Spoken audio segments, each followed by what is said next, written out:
1. Las aberraciones sexuales. Para explicar las necesidades sexuales del hombre y del animal, la biología supone la existencia de un instinto sexual, del mismo modo que para explicar el hambre supone un instinto de nutrición.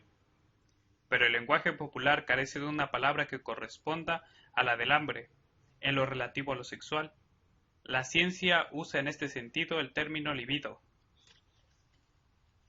La opinión popular posee una bien definida idea de la naturaleza y caracteres de este instinto sexual.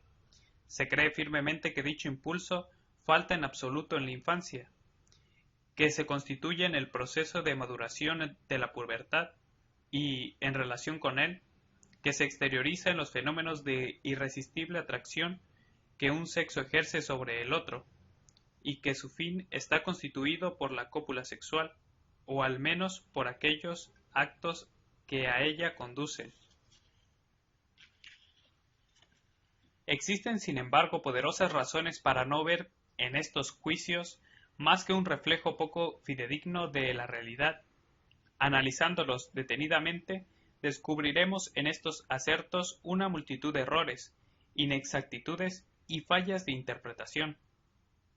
Antes de entrar de lleno en el tema, fijaremos el sentido de los términos que utilizaremos en este trabajo. A la persona de la cual parte la atracción sexual la denominaremos objeto sexual, y al acto hacia el cual impulsa el instinto se definirá como fin sexual. La experiencia científica nos demuestra que tanto respecto al objeto como al fin existen múltiples desviaciones y que es necesaria una permanente investigación para establecer las relaciones que dichas anormalidades guardan con lo considerado normal. Desviaciones respecto al objeto sexual. A la teoría popular del instinto sexual corresponde la poética fábula de la división del ser humano en dos mitades, hombre y mujer, que tienden a reunirse en el amor. Causa, pues, una gran enseñanza que existan hombres y mujeres cuyo objeto sexual no sea una persona del sexo contrario, sino otra de su mismo sexo. A estas personas se las denomina homosexuales, o mejor, invertidas, y al hecho mismo se le llama inversión. Su número es muy elevado, aunque sea difícil establecerlo con exactitud. 1.1. La inversión. Conducta de los invertidos. Los invertidos se conducen de muy diferente manera unos de otros. A. Puede ser invertidos absolutos, es decir, su objeto sexual es siempre y necesariamente una persona de su propio sexo, no siendo nunca el sexo opuesto motivo de su deseo sexual, resultándoles indiferentes o incluso repulsivos. Los invertidos absolutos masculinos son en general incapaces de realizar el acto sexual normal o no experimentan placer alguno al realizarlo. B. Son invertidos afígneos, hermafroditas psicosexuales, aquellos para quienes su objeto sexual puede pertenecer instantáneamente a uno u otro sexo. En este caso la inversión carece de exclusividad. C. Los invertidos ocasionales son aquellos que, bajo determinadas condiciones exteriores, siendo en primer término la carencia de objeto sexual normal y la imitación, pueden adoptar como objeto sexual a una persona de su propio sexo y encontrar satisfacción en el acto sexual con ella realizado. Los invertidos muestran asimismo múltiples diferencias en lo que respecta a la manera de juzgar el peculiar carácter de su instinto sexual. Para unos la inversión es algo tan natural como para el hombre normal la orientación heterosexual de su líbido, y defienden con vehemencia su inclinación. En cambio otros reniegan de ella y la sienten como una orientación morbosa. Otras variantes se refieren a las circunstancias temporales. La inversión puede datar de la primera época a la que alcanzan los recuerdos del individuo o no haber aparecido hasta un determinado momento, anterior o posterior a su pubertad. Esta condición puede conservarse durante toda la vida, desaparecer temporalmente, no representar sino un episodio en el curso del desarrollo normal, o manifestarse en un estado avanzado de la existencia del sujeto, después de un largo periodo de actividad sexual normal. Se ha observado también una oscilación periódica entre el objeto sexual normal y el invertido. De particular interés son aquellos casos en los que la libido cambia de rumbo, orientándose hacia la inversión después de una penosa experiencia con el objeto sexual normal. En general, estas diversas variantes manifiestan de manera independiente las unas de las otras. En casos extremos de inversión, casi siempre se puede asumir que dicha existencia ha existido desde muy temprana edad en el sujeto y que él mismo se siente en consonancia con ella. Muchos autores se niegan a tomar los diferentes casos señalados como una unidad, prefiriendo acentuar las diferencias existentes entre los grupos en vez de aglutinarlos en virtud de las características que les son comunes, y lo hacen de acuerdo a su modelo favorito de inversión. Sin embargo, por más que se justifiquen tales diferencias, no es posible soslayar la existencia de numerosos grados intermedios, por lo que se impone la idea de una serie gradual.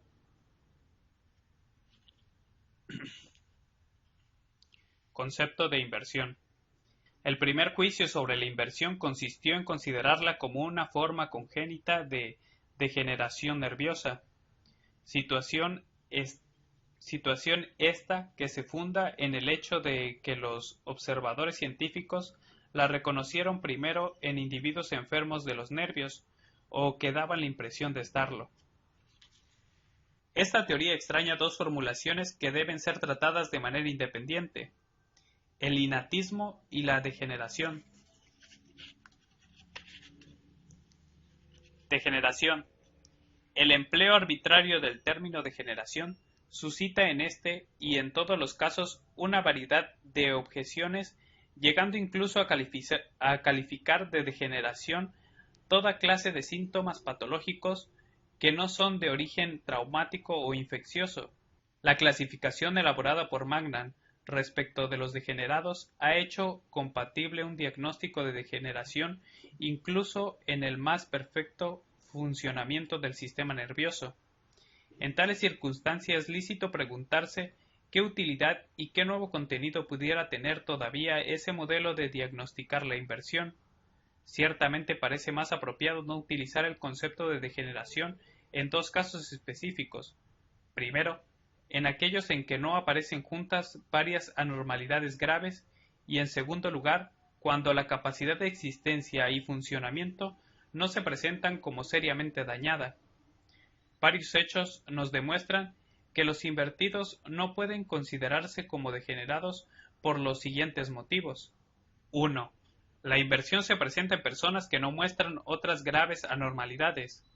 2. Aparecen personas cuya capacidad funcional no se encuentra perturbada e incluso en algunas que se distinguen por un gran desarrollo intelectual y elevada cultura ética. 3. Cuando en estos pacientes se prescinde del historial médico y se tiende a abarcar un horizonte más amplio, se encuentran dos direcciones distintas que nos invitan a desconsiderar la inversión como una forma de degeneración. A. Debe tenerse muy en cuenta que la inversión fue una manifestación en verdad frecuente, casi una institución con múltiples funciones, en los momentos de mayor esplendor de las antiguas civilizaciones. B. Se encuentra extraordinariamente difundida en muchos pueblos primitivos, mientras que el concepto de degeneración normalmente se limita a civilizaciones complejas. Hasta en los pueblos civilizados europeos, las condiciones climáticas y raciales ejercen gran influencia en la difusión y el concepto de la inversión. Innatismo. La idea de que la inversión sea un hecho innato solo se ha aceptado, como bien puede suponerse, para la primera y más extensa categoría de los invertidos, y precisamente porque los mismos sujetos afirman no haberse presentado en ellos otro tipo de orientación sexual que no sea el invertido. La existencia de las otras dos categorías, en especial de la tercera, es difícil de conciliar con la tesis del carácter congénito. De ahí la tendencia de los representantes de esta corriente de opinión de considerar por separado a la categoría de los invertidos absolutos, lo que trae aparejada la renuncia a definir un juicio de valor general sobre la inversión, por lo que se le debería considerar en algunos casos como de carácter innato y en otros tendría una génesis diferente. Antagonizando con la teoría del innatismo, existe otra que propone la inversión como un rasgo adquirido del instinto sexual y en apoyo de esta hipótesis señalan los hechos siguientes. 1. En muchos invertidos, incluyendo los absolutos, puede encontrarse una fuerte impresión sexual que ocurrió en las primeras etapas de su vida y que les produjo una huella psíquica duradera, convirtiéndose por ello en una inclinación homosexual permanente. En muchos otros casos se descubre la acción de ciertas influencias exteriores de la vida que, en épocas más o menos tempranas, han dado lugar a una fijación que determina la inversión, trato exclusivo con individuos del propio sexo, ya sea en el ejército o en prisión, además de situaciones diferentes respecto del intercambio heterosexual como el celibato, la debilidad sexual y otras. 3. La inversión puede ser suprimida por sugestión hipnótica, lo que sería prácticamente un milagro si se tratase de un hecho congénito. Si se adopta y generaliza este punto de vista, es posible negar la existencia de una desviación congénita, objetándose, como hace Havelock Ellis, que un penetrante examen de los casos considerados como de inversión innata revelaría siempre la existencia de un evento ocurrido en la infancia y que determinaría la dirección de la libido. Tal suceso no se conserva en la memoria consciente del individuo, pero es posible traerlo a ella por la aplicación de un tratamiento psicológico adecuado. Siguiendo a estos autores, podría definirse la inversión como una variante del instinto sexual determinada por cierto tipo de circunstancias exteriores de la vida de los sujetos. Esta afirmación, que en una primera instancia resulta verosímil, sin embargo queda desvirtuada por la observación práctica de que en su adolescencia muchas personas quedan sometidas a idénticas situaciones sexuales, como seducción, onanismo mutuo, etc., sin que por ello se manifiesten como invertidos o lo sigan siendo en forma perdurable. Así que no es posible afirmar de manera categórica lo uno o lo otro, innatismo o adquisición, pues ninguna de estas explicaciones cubren todas las circunstancias de la inversión. Explicación de la inversión. Lo esencial de la inversión no queda explicado ni con la hipótesis de la génesis congénita ni con la de la adquirida. En el caso de la primera, habría que especificar qué es lo que podría señalarse como innato en la inversión, pues no es posible simplemente aceptar la burda explicación de que una persona trae ya establecida al nacer una conexión de su instinto sexual con un objeto sexual predeterminado. En la segunda teoría se plantea la cuestión de si las diversas influencias accidentales serían suficientes en sí mismas para explicar la adquisición de la inversión sin la preexistencia de algo favorable a la misma, lo que sería inadmisible, como acabamos de decir.